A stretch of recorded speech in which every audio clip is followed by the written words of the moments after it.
लेकिन ये जो क्वेश्चंस होते हैं रेड स्टार वाले, ये क्वेश्चन कहीं ना कहीं हमें सबसे ज्यादा रिवाइज करना चाहिए, सबसे ज्यादा प्रैक्टिस करनी चाहिए, और इन्हीं को हम छोड़ दें जब तक यहाँ पहुंचते हैं तब तक तो आलसी आ जाता है। हरे कृष्णा क्लास 10 कैसे हैं आप सभी, आपका फिर से स्वागत है आपके अपने फेवरेट चैनल ज्ञानी क्रीड़ा में।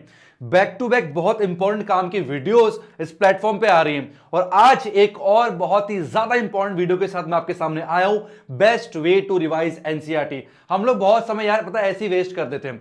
एनसीईआरटी को रिवाइज करना, आपको पता है एनसीईआरटी बहुत इंपॉर्टेंट किताब है, चाहे आप बेसिक से हो चाहे स्टैंडर्ड से हो, एनसीईआरटी अपने आप में हो जाती है बहुत ज्यादा इंपॉर्टेंट। और कहीं ना कहीं अगर हमें वो सही तरीका नहीं पता कि एनसीईआरटी को रिवाइज कैसे करें, मान लो आपको एनसीईआरटी आपने पहले की हुई है और अब आपको रिवीजन करनी है, तो किस प्रकार से रिवीजन आपको करनी चाहिए, अगर आप इसमें जो है फंसते हो तो ये वीडियो आप लोग के लिए है। वीडियो को एंड तक जरूर देखना, बहुत सारे काम की बात मैं यहां पर बताने वाला हूं।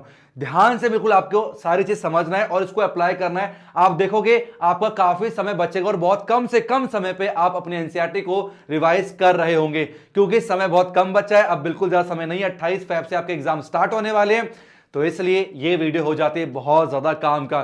थोड़ा मैं अपने बारे में बता दूं, मेरा नाम है दीपक, आप देख रहे हो ज्ञानी क्रीड़ा। Let get started. ओके, तो best way to revise NCERT, वो सबसे अच्छा तरीका कौन सा है एनसीईआरटी को रिवाइज करने का, जहां पर हमारे कम से कम समय लगे और ज्यादा आउटपुट आए और पूरी रिवीजन भी हो जाए। पता है मैक्सिमम हम लोग गलती क्या करते हैं, पहले समझो हम लोग गलती क्या करते हैं रिवीजन के टाइम पे, उसको सुधारना कैसे, और आगे मैं यहां पर कैटेगरीज बनाऊंगा कि किस तरीके से आपको कैटेगरी में डाल के क्वेश्चंस को रिवीजन रिवाइज करना है। ठीक है, तो हम लोग गलती क्या करते हैं, मान लो मैं आज पढ़ने बैठा हूं, ठीक है, आज संडे का दिन है, मैंने सोचा मैं चैप्टर नंबर 4 क्वाड्रेटिक इक्वेशन को पढ़ने वाला हूं। अब मैक्सिमम बच्चे क्या गलती करते हैं यहां पर मैं आपको समझाता हूं। मान के चलो वो क्या करेंगे, अपनी बढ़िया सी कॉपी लेंगे, है ना, अपनी यहां पर बढ़िया सी कॉपी लेंगे और आराम से ऊपर जो है ला ला ला लिखेंगे क्वाड्रेटिक इक्वेशन। ध्यान सुनो मेरी, तुम लोग गलती क्या करते हो, क्वाड्रेटिक इक्वेशन हम लोग यहां पर लिखते हैं आराम से, ठीक है। और कुछ लड़कियां या कुछ लड़के ऐसे भी होते हैं जो यहां पर लाइन वाइन खींचेंगे और यहां पर आराम से जो है फूल वूल ऐसे बनाने लग जाते हैं, बिल्कुल सुंदर सुंदर तरीके से हम लोग ऐसे फूल वूल यहां पर बनाते हैं, इस तरीके को डिजाइन तैयार करते हैं, ठीक है, ताकि दिखने में थोड़ा क्या लगे, सुंदर लगे, तो हम फूल बनाते हैं। उसके बाद सबसे बड़ी चीज क्या करते हैं हम लोग, सबसे बढ़िया देखो ध्यान से, हम करेंगे एक्सरसाइज 4.1, उसके बाद आएंगे हम लोग क्वेश्चन नंबर 1 पे और करेंगे check whether it is a quadratic equation और नॉट। ये होती है सबसे बड़ी गलती।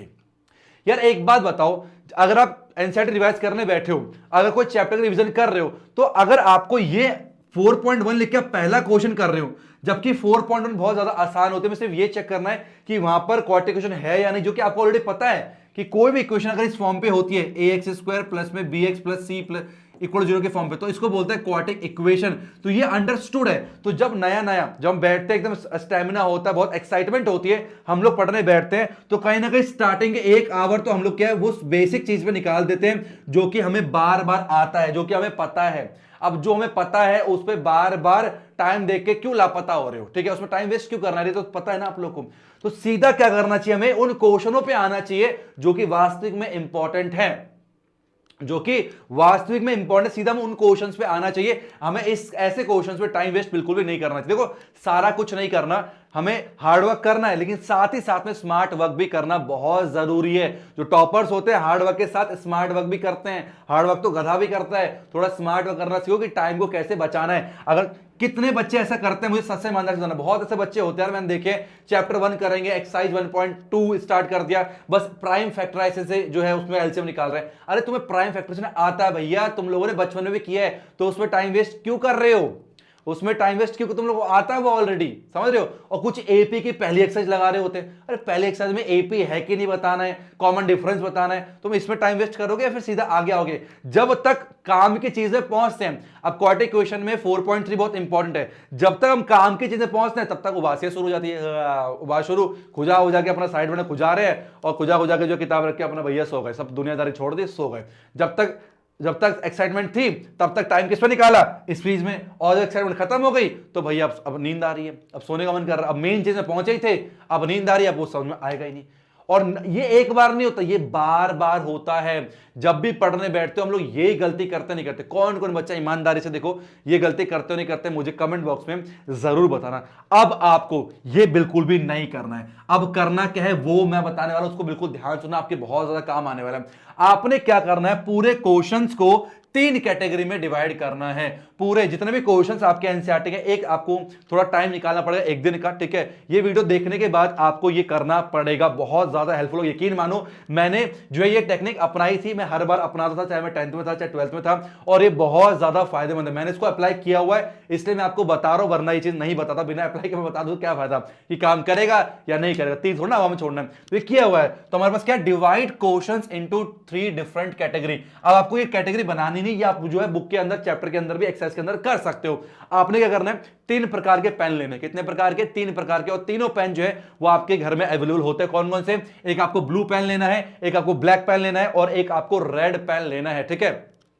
आपको जो है ब्लू स्टार, अब जो कैटेगरी ब्लू स्टार में आएंगे, सुन लो ध्यान से, उन क्वेश्चन पे ब्लू स्टार लगाना है जो क्वेश्चन अपन को पहले से ही आते हैं, जो हर बार करते हैं, जिसको रिवीजन करने की नीड नहीं है। हमें पता है ये क्वेश्चन तो हम करने ही कर लेंगे, है ना, हर बार, बहुत बार हमने क्वेश्चन कर लिया है, उसको करना है हम लोगों ने ब्लू स्टार की कैटेगरी पे। और इन क्वेश्चंस की हमें प्रैक्टिस बिल्कुल भी नहीं करनी है, ध्यान रखना। जो क्वेश्चन आपके ब्लू स्टार, जो कैटेगरी आपके ब्लू स्टार की बनेगी, उसकी हमें प्रैक्टिस बिल्कुल भी नहीं करना, क्योंकि हम लोग ये मतलब स्टार्टिंग से ही करते आ रहे हैं, और ये क्वेश्चन देखते ही हमें जो है इसके आंसर भी याद है, तरीका भी पता है। तो इन क्वेश्चंस की अब प्रैक्टिस हमें नहीं करनी, क्योंकि एग्जाम बहुत ज्यादा करीब आ चुका है, ठीक है? तो इन क्वेश्चन में प्रैक्टिस नहीं करना, इस कैटेगरी में आपको ब्लू स्टार लगा देना है, ठीक है? इन्हें मार्क कर देना ब्लू स्टार से, और इन क्वेश्चंस की आपको प्रैक्टिस अभी बंद कर देनी चाहिए।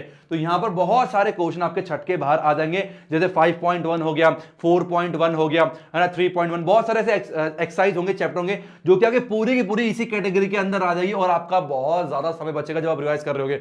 अब जो दूसरी कैटेगरी आएगी, उसमें क्या करना है, आपने ब्लैक स्टार, उन क्वेश्चनों में ब्लैक स्टार करना है। अब किन क्वेश्चनों में ब्लैक स्टार करना है? उन क्वेश्चनों जो कि आपको आते थे, आपने पहले किए हुए हैं, आपने पहले किए हुए हैं, लेकिन अब कहीं ना कहीं उसको भूल गए हो। तो ऐसे क्वेश्चन को आपने क्या करना है, एक बार रिवाइज कर लेना है। क्या करना है? एक बार उसकी रिवीजन कर लेनी है, एक बार सॉल्यूशन देख लेना है, और खुद से जो है उसको सॉल्व करके हमने इसकी रिवीजन कर लेनी है, ठीक है? तो ये कैटेगरी आपकी किसमें आएगी? ब्लैक स्टार पे आएगी। कौन से क्वेश्चन दोबारा बता रहा हूं मैं, ये वो क्वेश्चन है जो कि हमने पहले किए हुए थे, अब हम लोग कहीं ना कहीं थोड़े बहुत स्टेप वगैरह भूल गए, तो उनको हम लोग जो है एक बार रिवाइज करेंगे। इससे ज्यादा उसको रिवाइज करने की नीड नहीं है, क्योंकि हम आपने पढ़ा हुआ है, एक बार रिवाइज करोगे सारा याद आ जाएगा, बार बार करने की नीड नहीं पड़ेगी। अब सबसे मोस्ट इंपॉर्टेंट जो कैटेगरी है वो है रेड स्टार की, कि रेड स्टार किस किस क्वेश्चन पे हमें लगाने हैं। कुछ क्वेश्चन ऐसे होते हैं एनसीईआरटी के, जो हमने ना मतलब अलग ही कर रखे हैं, कहते हैं ना से बीमारी है, छुआछूत की बीमारी है, अलग ही कर दो, ये हमारे पल्ले आज तक पड़े ही नहीं है, और कभी पल्ले पड़ेंगे भी नहीं, ऐसा सोच के हमने अपने बुद्धि में संस्कार बना रखे इन क्वेश्चनों के। ये क्वेश्चन कौन से हो सकते हैं? मान लो चैप्टर 4 जो है उसके एग्जांपल में अप स्ट्रीम डाउन स्ट्रीम, मैं कितनी बार कराता हूं बच्चों को, बार बार कैसा डाउट क्या, up stream down stream type है, ठीक है? तो जैसे अप स्ट्रीम डाउन स्ट्रीम हो गया, एक एग्जांपल ले लो, आप लोग अपने हिसाब से कर सकते हो। अप स्ट्रीम वाला डाउन स्ट्रीम वाला क्वेश्चन हो गया, क्वाड्रेटिक क्वेश्चन पे हो गया, ठीक है? टैप वाला क्वेश्चन हो गया कि 2 टैप मिलकर जो है इसको फिल करते हैं, या फिर जो है ट्रेन की स्पीड इतनी, फ्लाइट वाला जो क्वेश्चन था, ये फ्लाइट इस स्पीड से मान लो जा रहा है ना, लेकिन क्या हुआ, कुछ ना कुछ कोई गिर गया, फिसल गया, तो उसकी वजह से जो है जो फ्लाइट है वो उसकी स्पीड जो है उसने बढ़ा दी, और समय इतना ज्यादा लग गया। तो ऐसे क्वेश्चन मैंने देखा है, बंदे ना मतलब कहते हैं पूरे साल भर इनको ना दूर ही लगता है, इसकी देखते ही नहीं है। तो ऐसे क्वेश्चन को आपने रेड स्टार करना है, और सबसे ज्यादा फोकस जो आपको करना है वो करना है रेड स्टार के ऊपर। इन क्वेश्चन को आपको कम से कम जो है 2 से 3 बार इसकी प्रैक्टिस करनी है, 2 से 3 बार इसकी रिवीजन करनी है, इसकी अच्छे से आप लोग क्या करना है, प्रैक्टिस करना है। देखो कोई भी क्वेश्चन आपको छोड़ना नहीं है, ये चीज ध्यान रखना, कुछ भी नहीं छोड़ना। अगर आपका टारगेट है 100 आउट ऑफ 100 लाने का, तो कुछ भी नहीं छोड़ना है। तो सबसे मेन जो टारगेट करना है आपको करना रेड स्टार के ऊपर। हर बार हम एनसीईआरटी पढ़ते हैं और हर बार आसान क्वेश्चन करके ना साइड में निकल जाते हैं और कहते हैं एनसीईआरटी कितनी बार रिवाइज कर रहे हैं यार, कर तो ली। लेकिन ये जो क्वेश्चन होते हैं रेड स्टार वाले, ये क्वेश्चन कहीं ना कहीं हमें सबसे ज्यादा रिवाइज करना चाहिए, सबसे ज्यादा प्रैक्टिस करनी चाहिए, और इन्हीं को हम छोड़ देते जब तक यहां पहुंचते हैं तब तक तो आलसी आ जाता है। ऐसा होता है या नहीं होता, मुझे आप लोग कमेंट बॉक्स में जरूर बताना, ठीक है? तो इसकी प्रैक्टिस आपको 2 से 3 बार करनी है। तो 3 कैटेगरी में आज ही सारे क्वेश्चन को आपने डिवाइड कर देना है, और सिर्फ प्रैक्टिस आपको करनी है ब्लैक स्टार और रेड स्टार की। ब्लैक स्टार एक बार और रेड स्टार 2 से 3 बार आप इसकी प्रैक्टिस करोगे। और आज ही कौन कौन ये जो मैंने बताया है इसके ऊपर काम करेगा और आज ही अपने एनसीईआरटी लेना, 3 पेन लेना और बैठ के स्टार लगाना। और जब भी रिवीजन करने बैठो, जहां पर ब्लू स्टार है, सॉरी जहां पर ब्लैक स्टार है और जहां पर रेड स्टार है, इनके ऊपर ही फोकस करना। इसके अलावा हमें फोकस करने की नीड नहीं है। अब एक सबसे इंपॉर्टेंट बात, एनसीईआरटी में अगर आप चाहते हो, देखो मैंने बीच में एक वीडियो बनाई थी कि एनसीईआरटी में कौन कौन से क्वेश्चन आपको नहीं छोड़ने।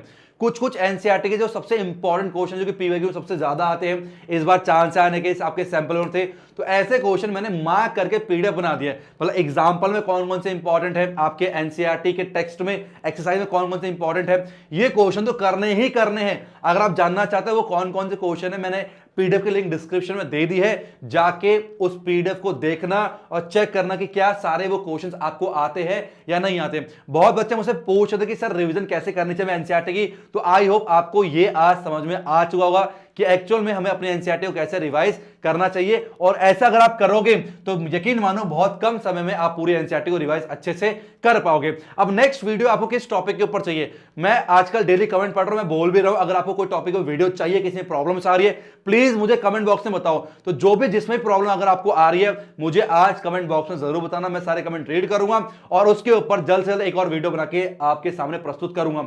मस्ट डू 50 बहुत इंपॉर्टेंट सीरीज है, ज्ञानी किडा में कुछ करो ना करो, मस्ट डू 50 जरूर कर लेना।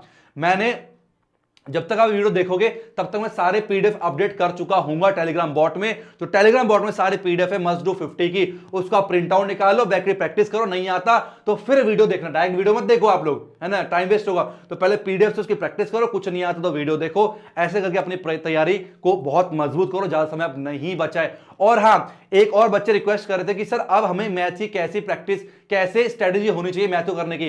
तो ज्ञानी किडा के प्लेटफॉर्म पे अब मैं कौन सी सीरीज लॉन्च करूंगा, कैसे कैसे आपका 21 मार्च तक मैं चलने वाला हूं, इसके ऊपर वीडियो जो है मैं कल आपको जो है अपलोड करके दे दूंगा।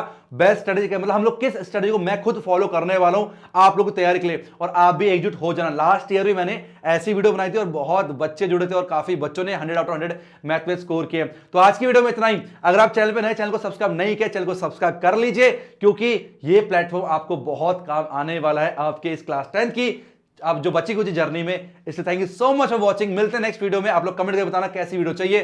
Thank you so much for watching. Hare Krishna.